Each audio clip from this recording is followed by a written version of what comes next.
فرزند زہرا یہ حالات برے ہیں۔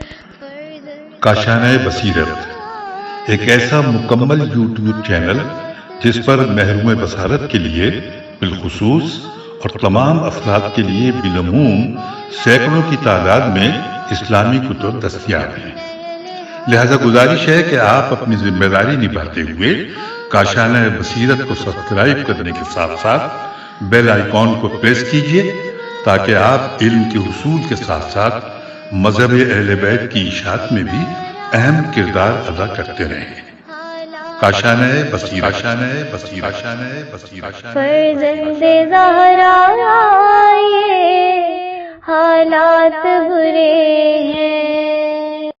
اعوذ باللہ من الشیطان الرجیم، بسم اللہ الرحمن الرحیم۔ کاشانۂ بصیرت کے عزیز سامعین السلام علیکم۔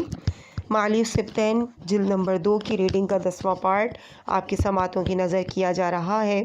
11ویں مجلس کا آغاز ہو رہا ہے۔ صفحہ نمبر 227، ہیڈنگ ایک اور روایت۔ بہار میں یہی واقعہ سلیمان ابن مہران اعمش نے یوں بیان کیا ہے کہ میں نے بیت اللہ میں دوران طواف ایک شخص کو کہتے ہوئے سنا، اے اللہ مجھے بخش دے، لیکن میں جانتا ہوں کہ تو معاف نہیں کرے گا۔ یہ سن کر میں کانپ گیا اور اس شخص سے کہا، بندہ خدا، تو خالق اور رسول کے حرم میں ہے اور آج کل محترم ایام ہیں، پھر کیوں رحمت خدا سے مایوس ہے؟ اس نے کہا، میرا گناہ بہت بڑا ہے۔ میں نے کہا، کیا تیرا گناہ کوہ تہامہ سے بھی بڑا ہے؟ اس نے کہا، کوہ تہامہ سے بڑا ہے۔ میں نے کہا، کیا کرۂ ارض کے پہاڑوں کے برابر ہوگا؟ اس نے کہا، شاید ان سے بھی بڑا۔ اگر تیرے پاس وقت ہو تو میں تجھے بتاؤں کہ میرا گناہ عظیم گناہ ہے۔ میں نے کہا، ضرور، مجھے بتاؤ تو صحیح کہ تیرا گناہ کتنا ہے۔ اس نے کہا، پھر بیت اللہ سے باہر آ جا، کسی علیحدہ جگہ پر بیٹھ کر میں سناتا ہوں۔ میں نے طواف مکمل کیا اور ہم دونوں بیت اللہ سے باہر آ گئے۔ اس نے بتایا کہ میں ان بد نصیبوں میں سے ایک ہوں جو لشکر عمر سعد میں سے تھے، پھر میں ان بدبختوں میں سے ایک ہوں جو سر مظلوم کو کوفہ سے شام لے گئے تھے۔ ہم 40 افراد تھے۔ سر کو ہم نے نوکے نیزہ پر اٹھا رکھا تھا۔ راہ شام میں ایک جگہ ہم نے ایک راہب کی دیر میں قیام کیا۔ جس دیوار کے ساتھ ہم بیٹھے ہوئے تھے، اسی دیوار سے ایک ہاتھ برآمد ہوا جس پر لکھا ہوا تھا کہ جن لوگوں نے فرزند رسول کو شہید کیا ہے، کیا وہ بھی یوم قیامت جد حسین کی شفاعت کی امید رکھتے ہیں؟ ہم نے ہاتھ کو پکڑنے کی کوشش کی لیکن وہ غائب ہو گیا۔ ہم نے دسترخوان لگایا اور کھانا کھانے لگے۔ ابھی کسی نے لقمہ منہ میں نہیں ڈالا تھا کہ پھر وہی ہاتھ برآمد ہوا۔ اب اس پر لکھا ہوا تھا کہ بخدا ان کی کوئی شفاعت کنندہ نہیں ہوگا اور یہ لوگ قیامت کے بعد معذب ہوں گے۔ پھر ہاتھ کو پکڑنے کی ہم نے کوشش کی لیکن ہاتھ غائب ہو گیا۔ پھر ہم نے کھانا کھانے کا ارادہ کیا، بھی ایک ایک لقمہ ہی لیا ہوگا کہ وہی ہاتھ پھر نمودار ہوا اور اس پر لکھا ہوا تھا، ان لوگوں نے فرزند رسول کو ایسے ظالمانہ حکم سے شہید کیا ہے جو کتاب خدا کی صراحتاً مخالف تھا۔ اس کے بعد میرا کھانے میں دل نہ لگا۔ میں نے ہاتھ کھینچ لیا۔ میرے ساتھی انتہائی بددلی سے کھانا کھا رہے تھے کہ راہب دیر نے پھر اوپر سے جھانک کر ایک مرتبہ سر کو دیکھا، پھر لشکر یزید کو دیکھا۔ سر سے نکلنے والی نور کی کرن اور بے جسم کے سر سے تسبیح و تقدیس خالق کی آواز ہماری طرح راہب نے بھی سنی۔ راہب نے پوچھا، تم کہاں سے آئے ہو؟ ہم نے کہا، عراق سے آ رہے ہیں، سر حسین ہمارے ساتھ ہے، شام یزید کے پاس لے جا رہے ہیں۔ پھر ہم نے دیکھا، ظاہر ہے راہب نے بھی دیکھا ہوگا کہ آسمان کا دروازہ کھلا، اس سے ملائکہ فوج در فوج نکلنے لگے اور کہنے لگے، السلام علیک یا ابا عبداللہ، السلام علیک یا ابن رسول اللہ۔ یہ دیکھا اور سنا اور یہ سن کر ہمارے اوپر کوئی اثر نہ ہوا، البتہ راہب یہ دیکھ کر غش کھا کر گر گیا۔ جب اسے غش سے افاقہ ہوا تو بے ساختہ رونے لگا اور پھر پوچھا، کہاں سے آ رہے ہو؟ ہم نے بتایا، عراق سے آ رہے ہیں۔ راہب نے کہا، یہ کس کا سر ہے؟ ہم نے کہا، حسین ابن علی کا، یزید کے خلاف بغاوت کی تھی، ابن زیاد کے ہاتھوں قتل ہوا ہے، اب اس کا سر یزید کے پاس لے جا رہے ہیں۔ راہب نے کہا، کیا یہ حسین ابن فاطمہ کا سر ہے؟ ہم نے کہا، ہاں اس کا سر ہے۔ راہب نے کہا، کیا یہ حسین ابن عم نبی کا سر ہے؟ ہم نے کہا، ہاں اسی کا سر ہے۔ راہب نے کہا، اللہ کی تم پر لعنت ہو، اگر عیسیٰ کا کوئی بیٹا ہوتا تو آج صدیاں گزر جانے کے بعد بھی اسے اپنی آنکھوں پر بٹھاتے اور تم نے اپنے نبی کا کفن بھی میلا نہیں ہونے دیا اور اس کے بیٹے کو قتل کر ڈالا۔ ہمارے راہبوں نے ہمیں سچ بتایا تھا کہ جب یہ شخص شہید ہوگا تو آسمان سے خون کی بارش ہوگی۔ میں کئی دنوں سے سوچ رہا تھا کہ یہ آسمان کا رنگ سرخ کیوں ہے۔ تمہیں کیا معلوم کہ آسمان سے خون صرف اسی وقت برستا ہے جب کسی نبی یا وصی کو شہید کیا جاتا ہے۔ اگر ہو سکے تو میری ایک ضرورت پوری کر دو۔ میں نے کہا کیا حاجت ہے؟ راہب نے کہا میرے پاس اپنے ترکے میں سے 10,000 دینار ہیں، اپنے امیر سے کہو کہ مجھ سے یہ رقم لے لے اور وقت کوچ تک یہ سر مجھے دے دے، صبح کو جاتے وقت مجھ سے لے لینا۔ ہم نے عمر سعد کو بتایا۔ اس نے کہا ہم نے تو سب کچھ دولت کے لیے کیا ہے، اگر راہب دیتا ہے تو اس سے دینار بھی لے لو اور اسے سر دے دو۔ ہم نے دینار لے کر سر اس کے حوالے کر دیا۔ اس نے سر لیا، پہلے اسے غسل دیا، پھر مشک وغیرہ سے معطر کیا، ریشمی رومال میں رکھا، اپنی جھولی میں لیا، کافی دیر تک روتا رہا، پھر سر سے مخاطب ہو کر کہا اے کشتہ راہ خدا، تجھے اپنی ماں کی طہارت کا واسطہ مجھ سے بات کر۔ سر سے آواز آئی بتا کیا چاہتا ہے؟ راہب نے کہا مجھے بتا کہ تو کون ہے؟ سر نے کہا ابن محمد المصطفیٰ ابن علی المرتضیٰ، انا ابن فاطمہ زہرا، انا المقتول بکربلا، انا الغریب العطشان بین الملا۔ راہب نے کہا میرے آقا، کاش مجھے اس واقعے کا علم ہوتا، میں کربلا میں اپنا سر آپ کے قدموں میں رکھ دیتا۔ پھر تو راہب اس قدر بے تحاشا رویا کہ اس کی صدائے گریہ بہت دور دور تک جاتی رہی۔ پھر سر سے مخاطب ہو کے کہا آپ میری شفاعت کا وعدہ کریں۔ سر نے کہا اگر تو میرے نانا کا دین حق قبول کر لے تو میں وعدہ کرتا ہوں۔ راہب نے اپنے تمام اقربا کو جمع کیا اور انہیں تمام صورتحال اور سر کی گفتگو سے باخبر کیا۔ تمام نے کلمہ پڑھا۔ صبح تک سب مل کر ماتم کرتے رہے۔ صبح کو جب ہم نے سر واپس مانگا تو راہب نے کہا کہ میں تمہارے امیر سے ایک بات کرنا چاہتا ہوں، پھر سر دے دوں گا۔ ہم نے عمر سعد کو بلایا۔ راہب نے کہا اے امیر لشکر، میری ایک درخواست ہے، اگر قبول کر لے۔ عمر سعد نے کہا بتا کیا ہے؟ راہب نے کہا میری خواہش ہے کہ سر کو نو کی نیزہ پر سوار نہ کرنا اور اسے صندوق سے نہ نکالنا۔ عمر سعد نے کہا ٹھیک ہے، لیکن وہ کب ماننے والا تھا؟ سر کو لے کر نو کی نیزہ پر بلند کیا، پھر حکم دیا کہ جو دینار راہب نے دیے تھے اور وہ لے آؤ تاکہ یہیں بانٹ لیں۔ ہم نے عمر سعد کو دینار دیے۔ 2 تھیلیوں میں دینار تھے۔ اس نے پہلے سر کو دیکھا، پھر تھیلیوں کو کھولا۔ تمام دینار ٹھیکریاں بنے ہوئے تھے جن کی ایک طرف لکھا ہوا تھا ظالموں کے کردار سے اللہ کو غافل نہ سمجھنا، اور دوسری طرف لکھا ہوا تھا ظالم عنقریب جان لیں گے کہ وہ کس ٹھکانے میں جاتے ہیں۔ عمر سعد نے کہا کسی کو بتانا مت اور ان ٹھیکریوں کو دریا برد کر دو۔ پھر کہا ہم تو آخرت کی طرح دنیا میں بھی تباہ ہو گئے۔ 12ویں مجلس ہے اسیران آل محمد دربار عسقلان میں، اور ہیڈنگ صفحہ ہے 234۔ دمعۃ الثاقبہ کے مطابق دیر راہب کے بعد یہ لوگ انتہائی تیز رفتاری سے اونٹوں کو دوڑاتے ہوئے عسقلان پہنچے۔ یزید کی طرف سے عسقلان کا گورنر یعقوب عسقلانی تھا۔ یہ بدنصیب میدان کربلا میں بھی فوج یزید میں شامل تھا۔ جب عمر سعد نے اسے اپنی آمد سے مطلع کیا تو اس نے تمام شہر کو آراستہ کرنے کا حکم دیا، بازار سجا دیے، رقاص بلائے، ڈھول بجائے جانے لگے، اونٹوں اور بھانڈوں نے مجمع لگا دیے، نٹوں اور بھانڈوں نے مجمع لگا دیے، اطراف و نواح کے تمام رؤسا اور افراد کو مدعو کیا گیا، شراب کی محفل جمائی گئی، دربار میں طوائفوں نے رقص شروع کر دیا۔ جب دربار کا سما پوری جوبن پر آ گیا، گانے والوں نے فتح یزید کے نغمے گائے۔ اس وقت اسیران آل محمد کو دربار میں لایا گیا۔ جب سر نیزوں پر لائے گئے تو زریر نامی ایک تاجر یہ منظر دیکھ رہا تھا۔ اس نے ایک کارکن سے پوچھا کہ یہ کیسی خوشی اور جشن ہے؟ اس نے کہا لگتا ہے کہ آپ مسافر ہیں۔ زریر نے کہا اگر میں مسافر نہ ہوتا تو مجھے بھی معلوم ہوتا۔ غلام نے کہا ایک شخص یزید کا مخالف تھا، اس کی بیعت نہیں کرتا تھا، اپنے گھر سے چل کر عراق میں کربلا نامی جگہ پر آ گیا تھا، اس کے ساتھ مٹھی بھر سپاہی تھے۔ یزید نے ان کے مقابلے کو ایک بہت بڑا لشکر بھیجا، یزیدی فوج نے ان باغیوں کو قتل کر کے اس کے حرم کو قیدی بنا لیا، اب یہ ان کے سر اور ان کے اہل بیت تیرے سامنے ہیں۔ زریر نے کہا کیا بیعت یزید نہ کرنے والے کافر تھے یا مسلمان؟ وہ غلام ذرا جواب دینے میں ہچکچا رہا تھا کہ ایک اور شخص نے بتایا اے مسافر، کسے کیا معلوم کہ کون لٹ گیا؟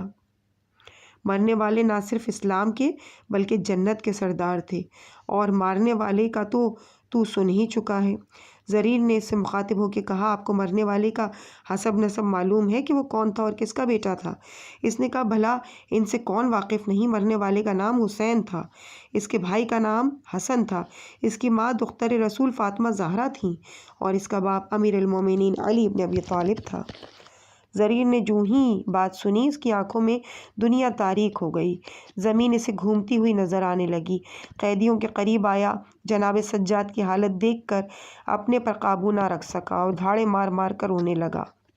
جناب سجاد نے فرمایا بندہ خدا تجھے کیا ہے؟ یہ سارا شہر خوشی سے پھولا نہیں سماتا، ہر طرف فتح کے نعرے لگا رہے ہیں، ہمیں دیکھ کر دنیا تالیاں بجا رہی ہے، ذرا دیکھ تو لوگ خوشی سے پاگل ہو رہے ہیں، اور ایک تو ہے کہ ہمیں دیکھ کر روئے جا رہا ہے۔ زریر نے ہاتھ جوڑ کر عرض کیا میرے آقا بس اس سے زیادہ کچھ نہیں کہتے، میں اس شہر کا باسی نہیں، اور شکر ہے اللہ کا کہ میں یہاں کا باشندہ نہیں۔ ان کی عید دیکھ کر میں نے سبب پوچھا تو جو کچھ مجھے بتایا گیا وہی میرے مر جانے کے لیے کافی تھا، لیکن کیا کروں، موت میرے بس میں نہیں اور زندگی سے دل چل گیا ہے۔ جناب سجاد نے فرمایا شاید تو میرے نانا دادا، میری جدہ ماجدہ اور میرے غریب بابا سے واقف ہے؟ زریر نے عرض کیا وہ کون بد نصیب ہے جو آپ کے خاندان سے واقف نہیں؟ مجھے خوشی ہوگی اگر آپ مجھے کسی خدمت کا موقع دیں۔ جناب سجاد نے فرمایا اگر تیرا بس چل سکتا ہے تو اس سر کے نیزے بردار سے کہہ دے کہ سر کو اونٹوں سے ذرا آگے لے جا تاکہ لوگ سر کی تلاوت کی طرف متوجہ رہیں اور نبی زادیوں کا پردہ بچ جائے، کیونکہ ان کے سروں پر چادریں نہیں۔ زرین نے آگے بڑھ کر 50 دینار سر اٹھانے والے بد نصیب کو دے کر اس سے درخواست کی کہ سر کو ذرا آگے لے جا۔ اس نے رقم لے لی اور کچھ دیر کے لیے سر کو آگے لے گیا۔ زریر پھر جناب سجاد کے پاس آیا، عرض کی آقا کوئی اور حکم ہے؟ جناب سجاد نے فرمایا اگر ہو سکے تو کچھ چادریں دے دے تاکہ ممکن ہے کہ زہرا زادیوں کو سر چھپانے کا موقع مل جائے۔ زریر دوڑ کر گیا اور چادریں لے کر آیا۔ جناب سجاد نے چادریں لے کر جیسے تیسے تقسیم کیں۔ جو ہی چادریں تقسیم ہوئیں اور ان لٹی ہوئی شہزادیوں نے اپنے بال چھپانے شروع کیے، زریر کہتا ہے کہ میرا اس وقت جگر کباب ہو گیا جب میں نے دیکھا کہ شمر ملعون نے سپاہیوں کو چادریں چھیننے کا حکم دیا اور سپاہیوں نے نیزوں سے چادریں اتار لیں۔ مجھ سے نہ رہا گیا، میں نے لپک کر شمر کے گھوڑے کی لگام پکڑی اور کہا تجھے شرم نہیں آتی؟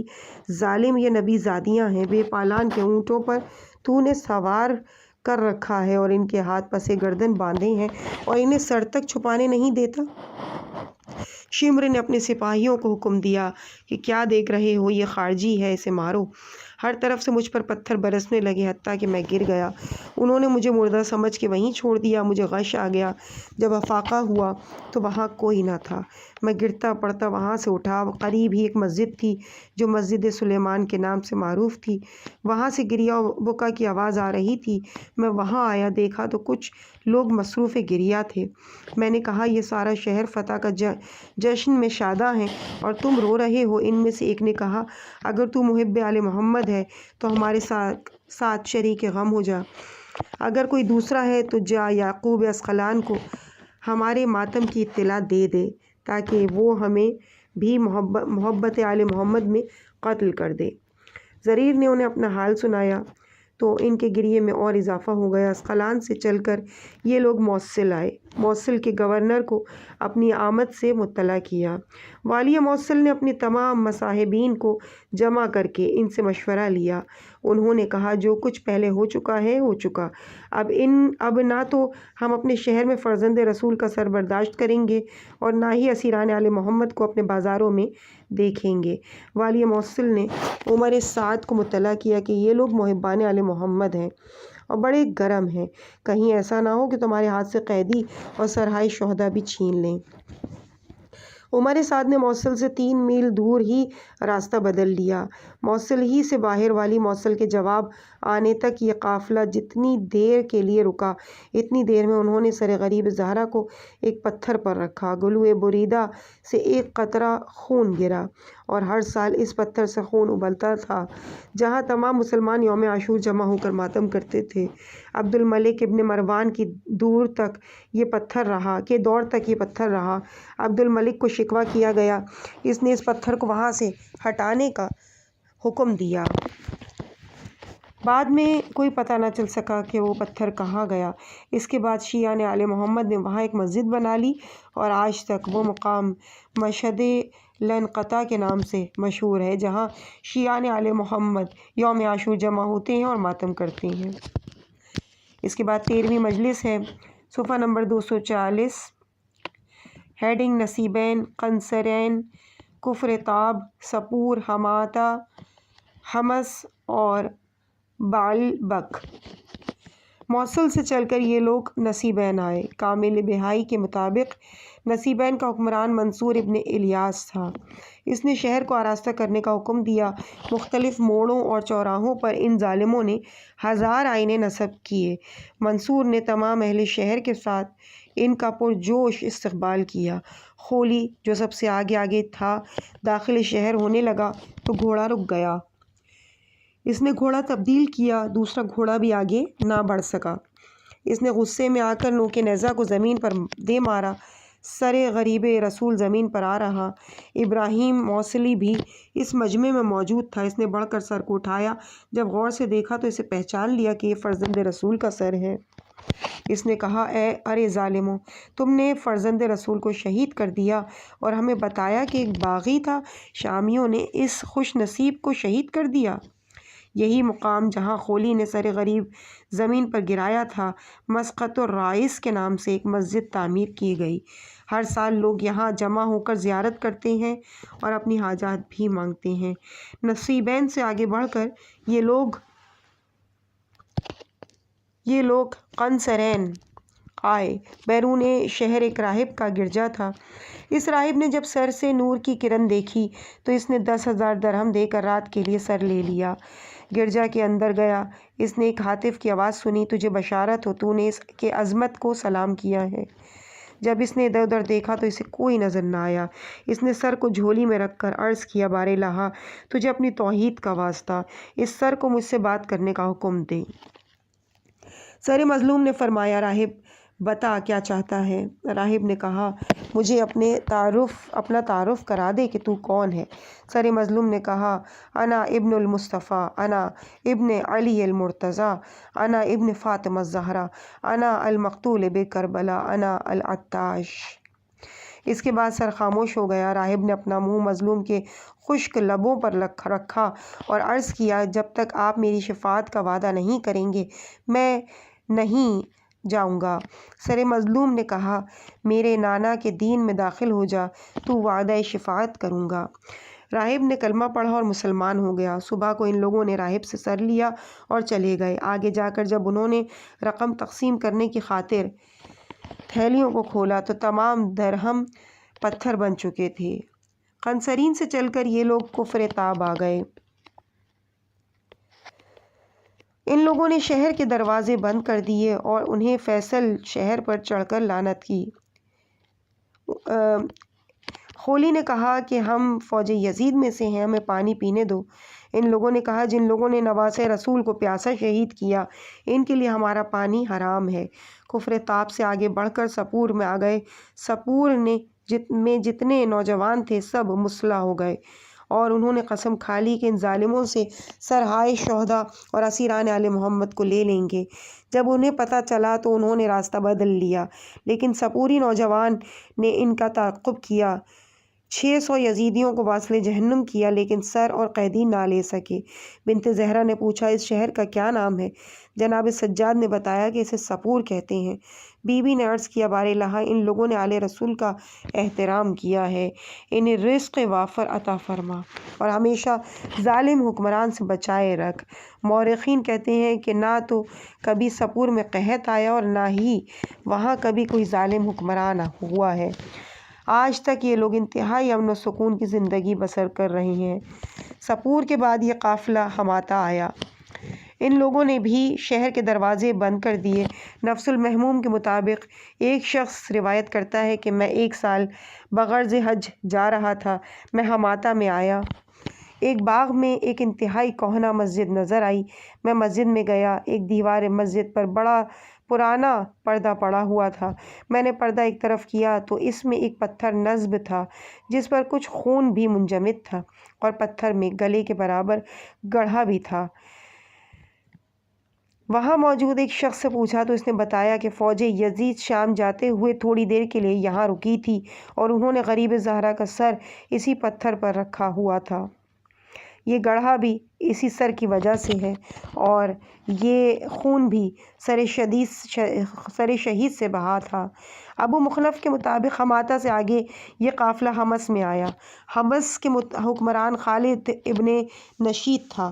اس نے 3000 میل باہر آ کر قافلے کا استقبال کیا۔ شہر کو خوب سجایا گیا۔ جب قافلہ داخل شہر ہوا تو شہر کے تمام نوجوان جمع ہو گئے اور یزیدیوں پر پتھر برسانے لگے۔ 26 یزیدی واصل جہنم ہو گئے۔ یہ قافلہ شہر میں داخل ہوئے بغیر واپس ہوا اور بعلبک آیا۔ والی بعلبک نے رقاص طوائفوں، ڈھولوں اور باجوں سے استقبال کیا۔ ان لوگوں کو شیر و شربت پلائے۔ ہر طرف گانے اور تالیوں کی آوازیں آ رہی تھیں۔ بنت زہرا نے پوچھا، سجاد بیٹے، یہ کون سا شہر ہے؟ جناب سجاد نے فرمایا، بعلبک۔ بی بی نے عرض کیا، بار الہ، ان لوگوں نے آل رسول کی توہین میں کوئی کسر نہیں چھوڑی، انہیں ہمیشہ رزق وافر سے محروم رکھ اور انہیں ہمیشہ ایسے ان پر حکمران مسلط رکھ جو ان پر ظلم کر کے کبھی سیر نہ ہوں۔ مورخین بتاتے ہیں آج تک اہل بعلبک کو کبھی پیٹ بھر کے کھانا میسر نہیں آ سکا، ہمیشہ ایسے حکمران مسلط رہتے ہیں کہ ان کی ناک میں دم رہتا ہے۔ اس کے بعد 14ویں مجلس کا آغاز ہو رہا ہے اور صفحہ نمبر ہے 245۔ حلب اور محسن ابن حسین کی شہادت۔ صاحب قمقام نے معجم البلدان کے حوالے سے نقل کیا ہے کہ حلب کے بالکل قریب جوشن نامی ایک پہاڑ ہے۔ کوہ جوشن کے دامن میں شیعان آل محمد کے کافی مزارات ہیں۔ ابن شہر شعب صاحب مناقب کا مقبرہ بھی انہی میں ہے۔ ایک وقت تھا کہ جب اس پہاڑ میں تانبے کا بہت بڑا ذخیرہ تھا اور بڑی مقدار میں یہاں سے تانبا نکالا جاتا تھا۔ جب اسیران آل محمد کا قافلہ شام جاتے ہوئے یہاں رکا، کوہ ذریت رسول کے اسیر بچوں نے کوہ کون جوشن میں تانبا نکالنے والے مزدوروں سے پانی مانگا، لیکن ان بدبختوں نے پانی کی بجائے ان کمسن بچوں کا مذاق اڑایا۔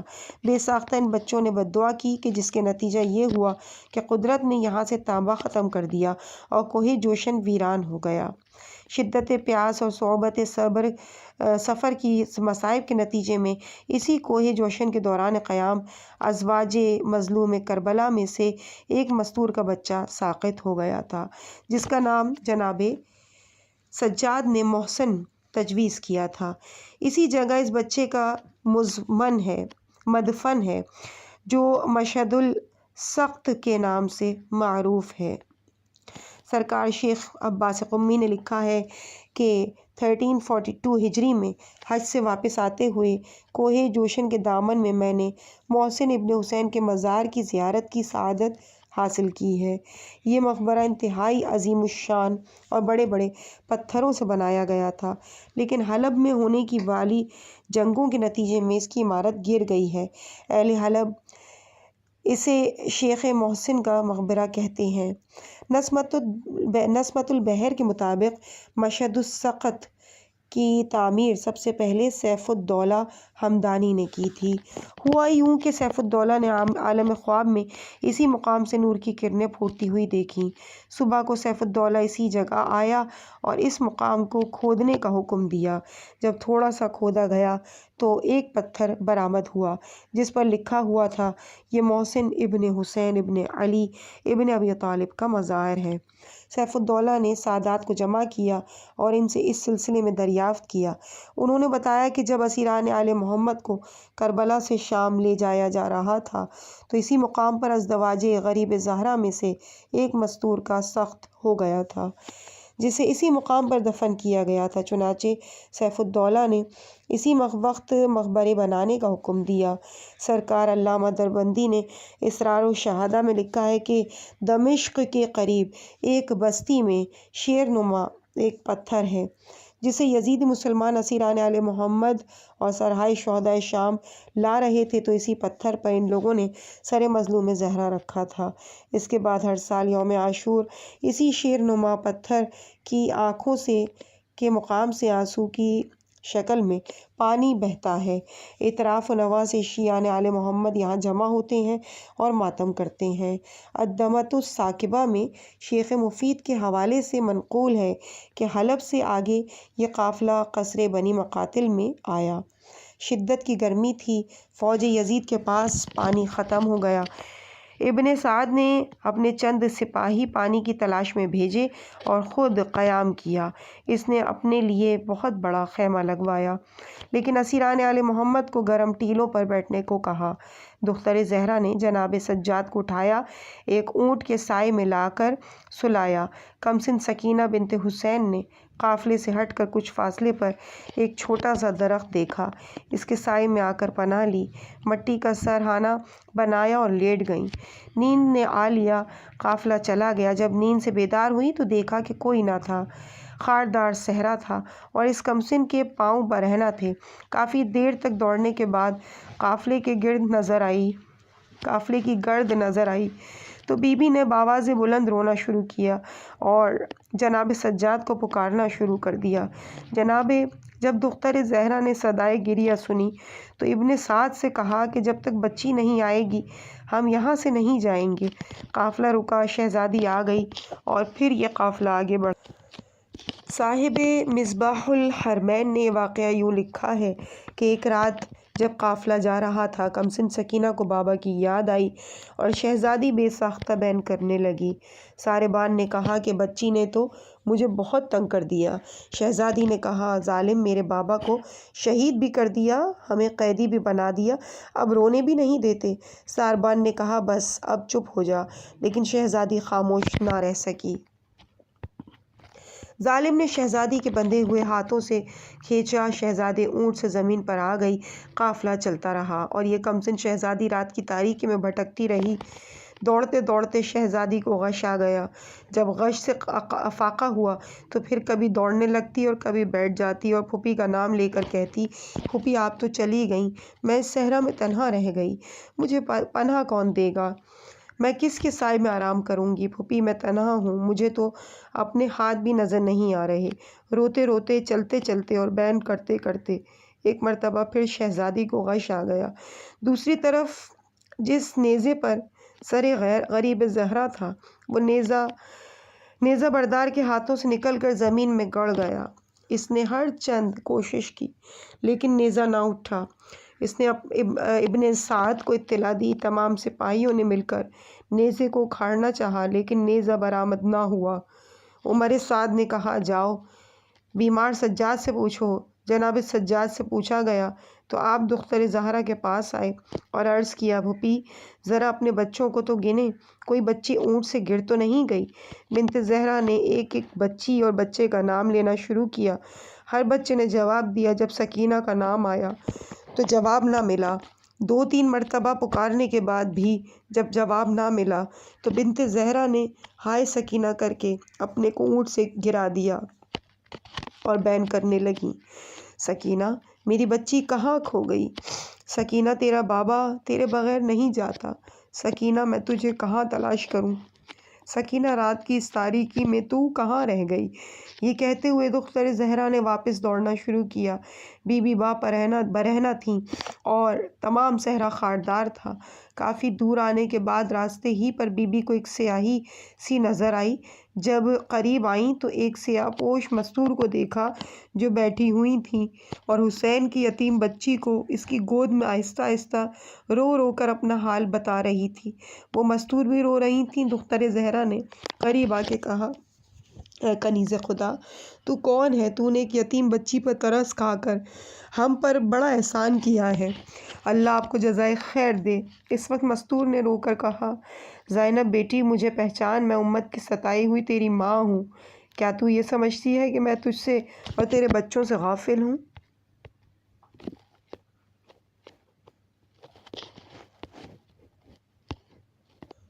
عزیز سامعین، جیسا کہ ہم پہلے آپ کو بتا چکے ہیں کہ اس کتاب میں کافی پیجز مسنگ ہیں، اور اسی طرح سے اب ایک ہمیں معاملہ درپیش ہے کہ ہم صفحہ نمبر 249 تک آپ کے سامنے ریڈنگ کر چکے ہیں، اور اس کے بعد کے 2 صفحات مسنگ ہیں، یعنی 250 اور 251، یہ دونوں صفحات مسنگ ہیں، اور تمام کوششوں کے باوجود اس کتاب کے مسنگ صفحات ہم تک نہیں پہنچ پائے۔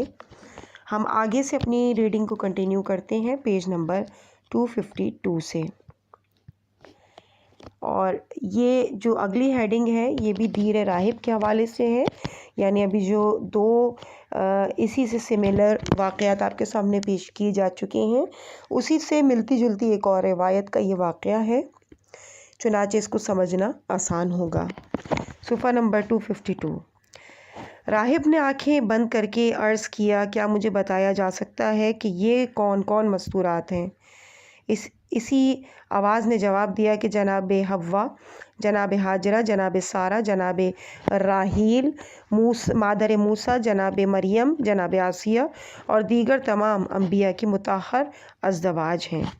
راہب کہتا ہے کہ مجھے ایسا محسوس ہوا جیسے ان مستورات نے سر مظلوم صندوق سے نکالا اور ایک ایک مستور نے سر کو اٹھا کر بین کرنا شروع کیے۔ راہب کہتا ہے کہ میں یہ بین سن کر غش کر گیا۔ جب غش سے افاقہ ہوا تو میں نے یہ بین سنے، السلام علیکہ یا قتیل العلام، السلام علیکہ یا مظلوم الامام، السلام علیکہ یا شہید الامام۔ بیٹے وہ کون بد نصیب تھا کہ جس نے تیرے سر کو تیرے جسم سے جدا کیا، بیٹے وہ کون بد قسمت تھا کہ جس نے تجھے ظلم سے شہید کیا ہے، بیٹے وہ کون بد قسمت تھا کہ جس نے تیرے اہل بیت کو اسیر کیا ہے، بیٹے وہ کون تیرا بدبخت تھا کہ جس نے کمسن سکینہ کو یتیم کیا ہے۔ راہب یہ بین سن کر پھر غش کھا گیا۔ جب افاقہ ہوا تو کمرہ خالی تھا اور دہشت کے مارے اس کا برا حال ہو رہا تھا۔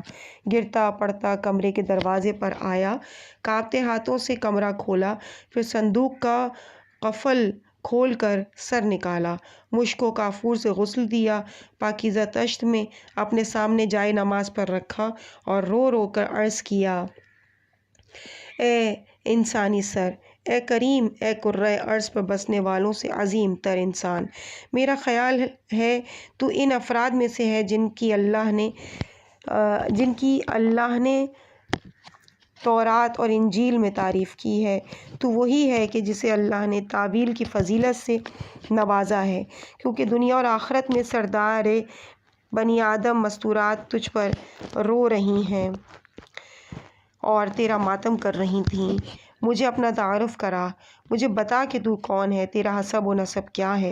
سر مظلوم گویا ہوا اور فرمایا، انا المظلوم، انا المحموم، انا المظلوم، انا الذی بسیف عدوان والظلم قتلتا، میں بغاوت کی تلوار سے مظلوم شہید ہوں، میں وہ ہوں جسے سرکشی کی تلوار نے پارا پارا کیا ہے، میں وہ ہوں کہ جسے بے گناہ لوٹ لیا گیا ہے، میں وہ ہوں کہ جسے پیاسا ذبح کر دیا گیا ہے، میں وہ ہوں کہ جسے اپنے گھر اور وطن سے دور ذبح کیا گیا ہے۔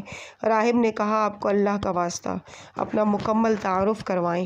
سر مظلوم نے فرمایا اگر تو میرا حسب و نسب پوچھتا ہے تو سن، انا ابن المصطفیٰ، انا ابن علی المرتضیٰ، انا ابن ختیجۃ الکبریٰ، انا ابن فاطمۃ الزہرا، انا ابن العروۃ الوثقیٰ، انا الشہید کربلا، انا المظلوم کربلا، انا عطشان کربلا، انا زمان کربلا، انا وحید کربلا، انا صلیب کربلا، ان الذین قتلونی الکفر بارض کربلا۔ راہب نے جب سر مظلوم سے یہ تعارف سنا تو اپنے 70 شاگردوں کو جمع کیا، انہیں تمام واقعہ سنایا۔ وہ سب حلقہ بگوش اسلام ہو گئے۔ جناب سجاد کے پاس آئے اور عرض کی آقا آپ ہمیں اجازت دیجیے تاکہ ہم ان ملائین کو واصل جہنم کر دیں اور خود شہید ہو کر جنت میں جائیں۔ آپ نے فرمایا نہیں، ان قریب اللہ ان سے انتقام لے گا، میں اب جنگ سے تھک چکا ہوں، میرے اپنے یتیم اتنے ہیں کہ ان سے مجھے فرصت نہیں ملتی، میں اور کسی کے یتیم دیکھنے کی طاقت نہیں رکھتا۔ عزیز سامعین، اس مقام پہ ہم ریڈنگ کے اس پارٹ کو یہیں پہ مکمل کرتے ہیں۔ اس کے بعد فصل نمبر 14 کا آغاز ہوگا صفحہ نمبر 256 سے، جو کہ اگلے پارٹ میں یعنی پارٹ نمبر 11 میں آپ تک پہنچایا جائے گا۔ مجھے اپنی دعاؤں میں یاد رکھیے گا۔ والسلام علیکم ورحمۃ اللہ وبرکاتہ۔